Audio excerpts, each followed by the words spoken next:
So I'm Paul Nunez, I'm a lobbyist, I lead the district's sort of advocacy effort in Hartford, so that's sort of what I do. And I am Nipsa Diaz, and you met me a little bit. I am an education consultant at the State Education Resource Center, and we are a quasi-public agency. So we were created 50 years ago, but we were created to support the State Board of Education. So we are statewide. We like to call ourselves mediators between the compliance and the adaptivity. So whenever the department needs compliance and non-compliance, so we go out and do coaching, training, technical assistance. So my primary activities are family engagement, racial equity, special ed, and English learners. So, we love to talk to you about what your interests are in advocacy, and what we'll try to provide you is, some insights on how to, work through systems, right? What I do is working through a system, the legislative process and the administrative sort of agency bureaucratic process. So, there's certain, I guess, best practices, if you will, or certain tricks of the trade that you can implement even as parents to sort of help advocate, whether it's for your own child or to advocate for the school district at large. Have you guys had any interests before in doing, whether it's individually for your child or at a large level?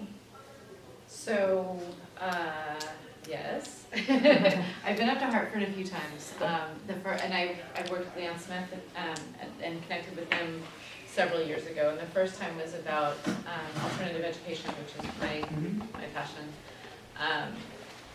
So we were there probably 5 years ago, and again 4 years ago, and then I was there a few months ago for the magnet school money where we advocated for that as well.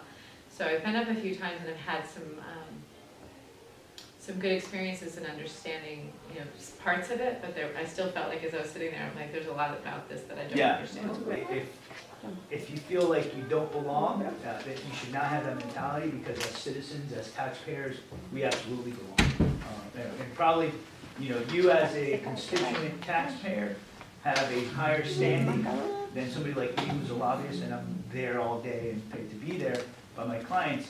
Legislators really do enjoy the opportunity to talk to their constituents, hear your point of views, and engage. So I would always encourage folks to, even if it's by email or a phone call on any issue, take that opportunity. So, on the magnet stuff, it's great that you guys engaged on that. I think we're going to see some positive movement on it. Good part of the General Assembly that has magnet schools has recognized that, the funding is not keeping up to pace with the need. So it was great to have you parents there and talk to legislators. People, for legislators to see the faces of their constituents, that they taking time of the day, right? And it's not a quick 20-minute thing either. And I think we'll see some fruits of that work come out. The budget will come out of the Appropriations Committee next week, and from what I understand, you might see some small gains in magnet funding. Now, naturally, the state still has a deficit, so and there are a lot of larger tax proposals being debated, so that all plays into what they can spend on. I'm going to send you guys, and actually I don't have it with me, but yesterday at our conference on dismantling systemic racism, one of the sessions we had was around the state legislation budget and what does inequity look like, and how do we have those policies that have created structural racism around education and other departments. And it was very telling to me. I didn't realize that in reality, when the budget sheet, they broke it down, they were from Connecticut Voices were filtered, that the state of Connecticut pay low income taxes in comparison, and I didn't know, maybe Computer Lovers might know this, low income taxes comparison to New York, Washington, D.C. because of the wealth that's in the state. So it was interesting because, when they asked, when do we hear about the budget, oh, well, we have a deficit because all these wealthy people are leaving, we have a deficit because all these people are doing this. And then they show the income tax revenue for the state and what the higher income earners were paying in comparison to New York and Washington DC and other similar states. We were like very low, so we were like second from the bottom. So it was interesting because and so when they showed us the budget cuts, which we knew from our perspective in education that they were cutting programs that affected mostly communities of color. And it was not intentional, but it was, so well, we don't need that program anymore. Yeah. Well, I represent one of those programs, so I'm at Riverside, so yeah. Yeah, no, currently, even, this week, and what you will hear next week out of the General Assembly is that debate about, well, where do we tax, where do we bring revenue? So if you look at the governor's revenue package, he for better or worse, I'm not gonna make judgment, but he raises about $180 million through a soda tax and a plastic bag tax.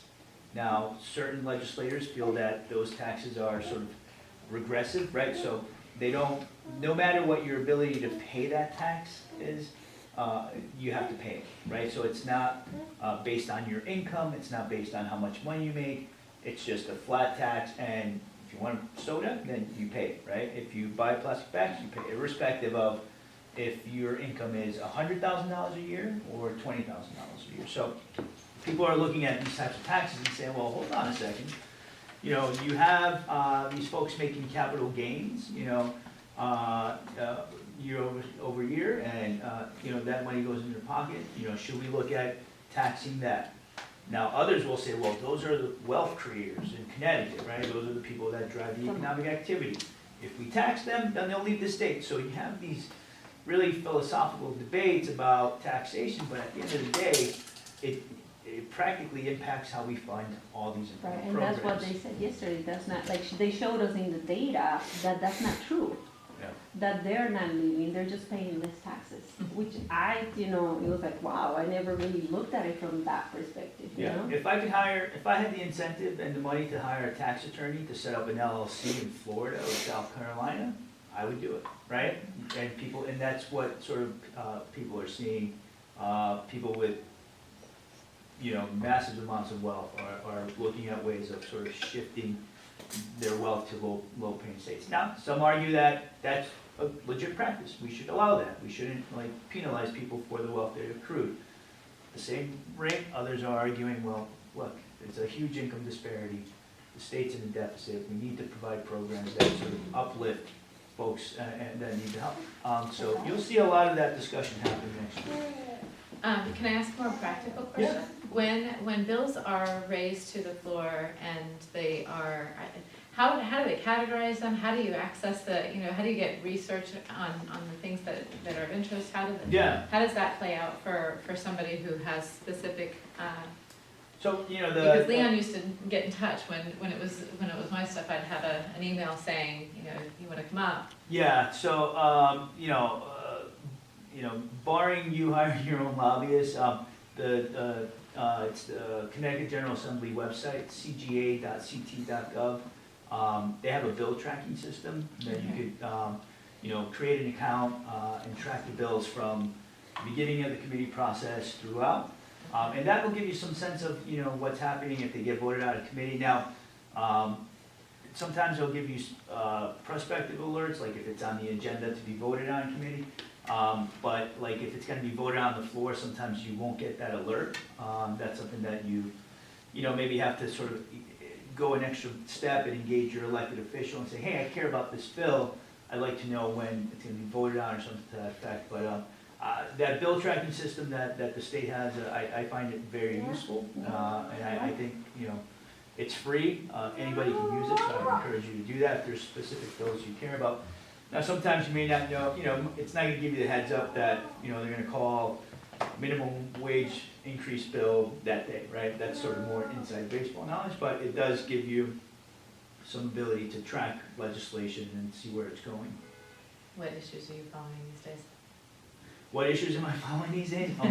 So right now there are about 3,000 pieces of legislation that have been voted out through the committees. I think our firm is probably tracking about 500 to 600 bills, you know, but then, you know, there's different categories of, What's your pet, what's your favorites?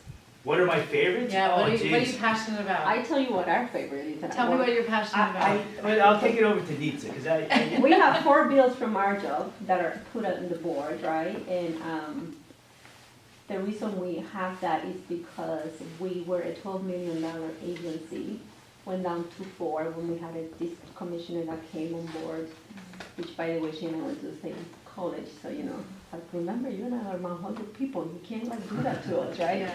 And so what we find interesting is that when we upped the ante to talk about equity and what we need, suddenly our money decreased, right? So we have 4 bills that were submitted. One was Candelaria who submitted to have our job have a budget line item on the general budget.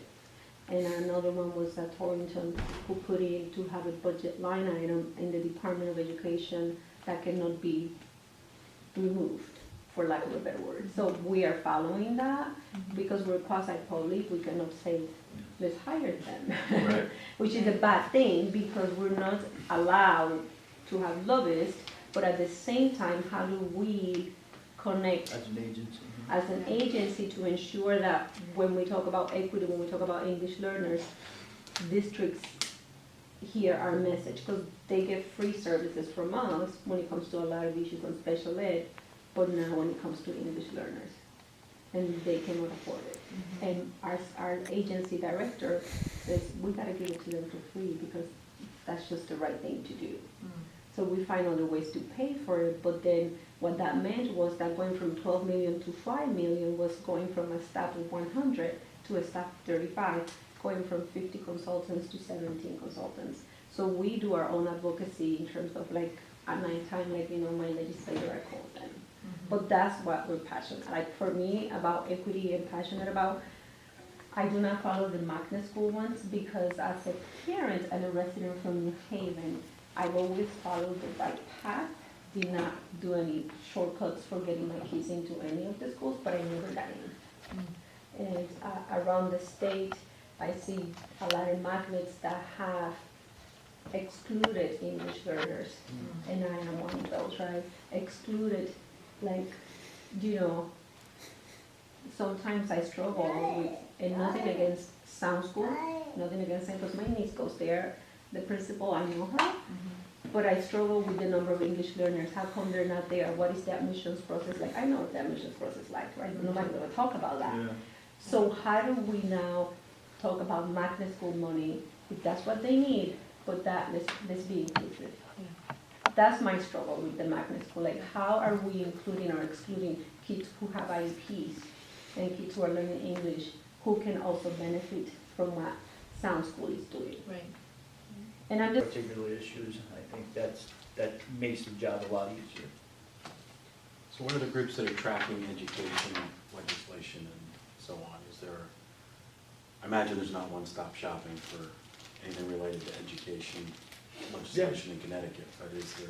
Yeah, I think, so it's groups like Connecticut Voices for Children, CONCAN, there's number of like education reform groups that, you know, keep an eye on stuff like that. CCR? The district itself, you know, even I work on behalf of the district. Now, we have a more sort of narrow agenda, right? So this year it's funding and trying to do something on this whole magnet school racial isolation mandate. So, you know, our schools are mandated. A couple of years ago, they passed a mandate the notion that New Haven gets dinged $200,000, $300,000 a year because we can't meet a state mandate. You know, people understand that, okay, there's something, we can't continue this. Yeah.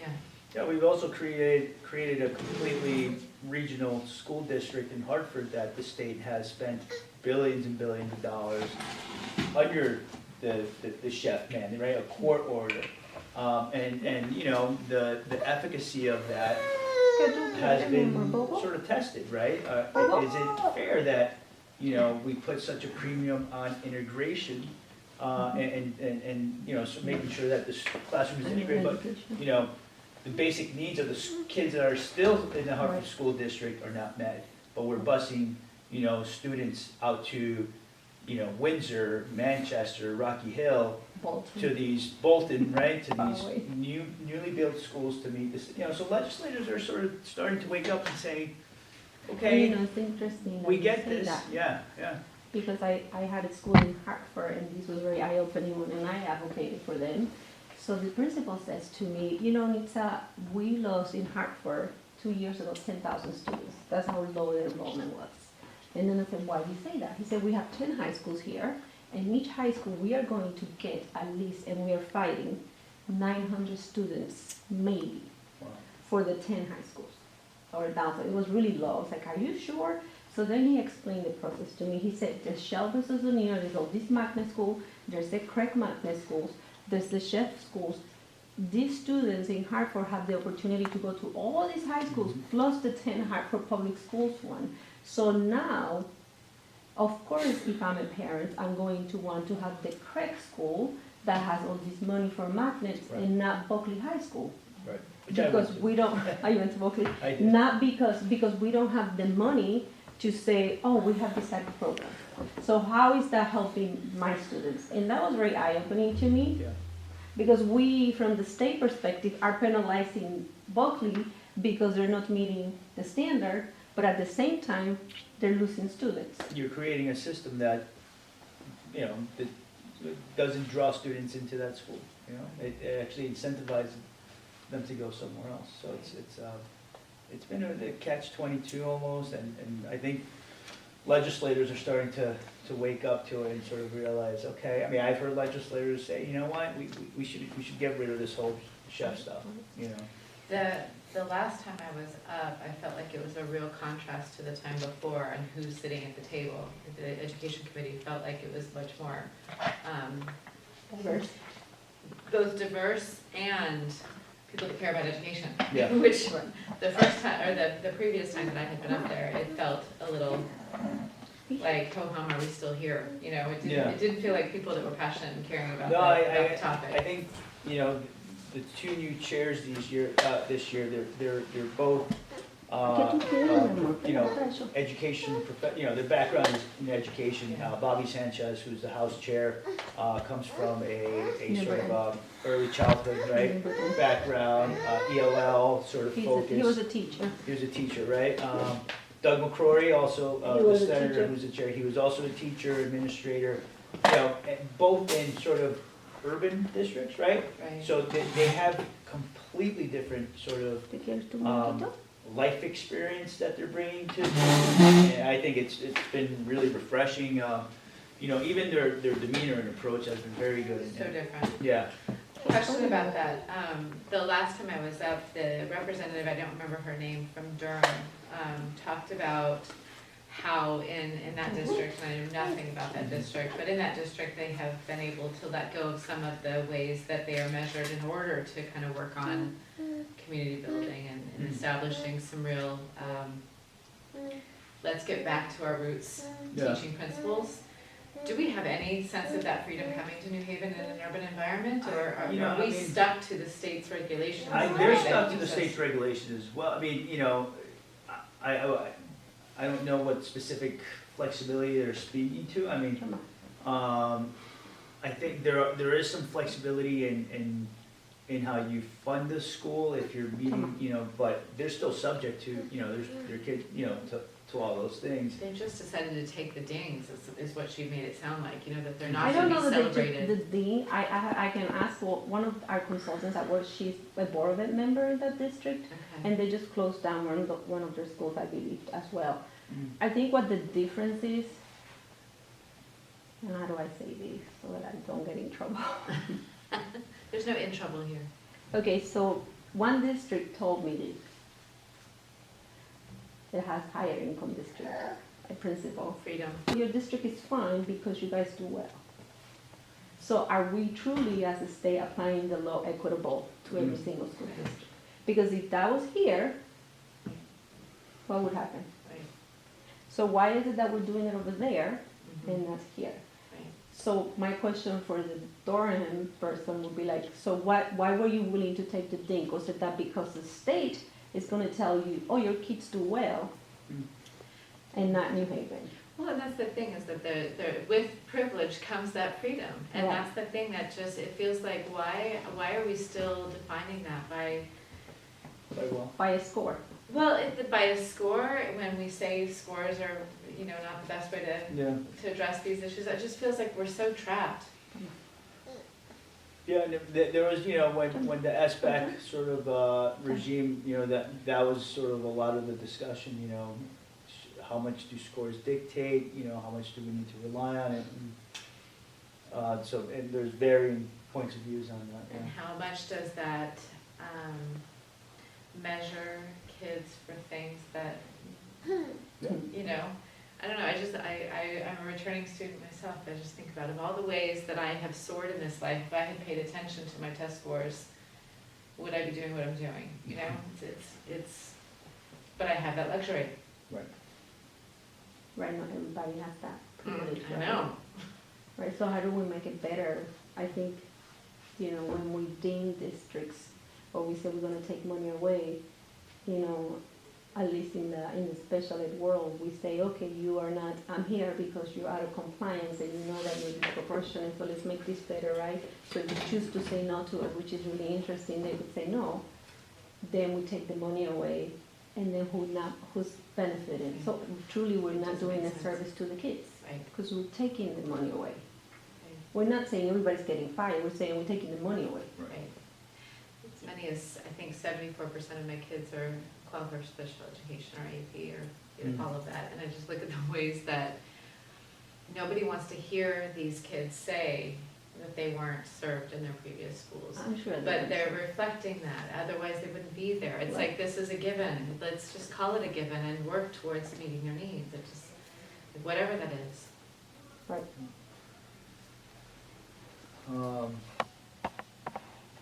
Yeah, no, it's always an interesting, when I'm up there hearing like the varying points of views and, and even within types of legislators, right, whether they're Democrats, Republicans, urban, suburban legislators, there's even dichotomies of points of views within those, and it's always, a wonder that they land on something, one sort of cohesive vision. Sometimes they don't, and that's when sort of things don't get produced, so.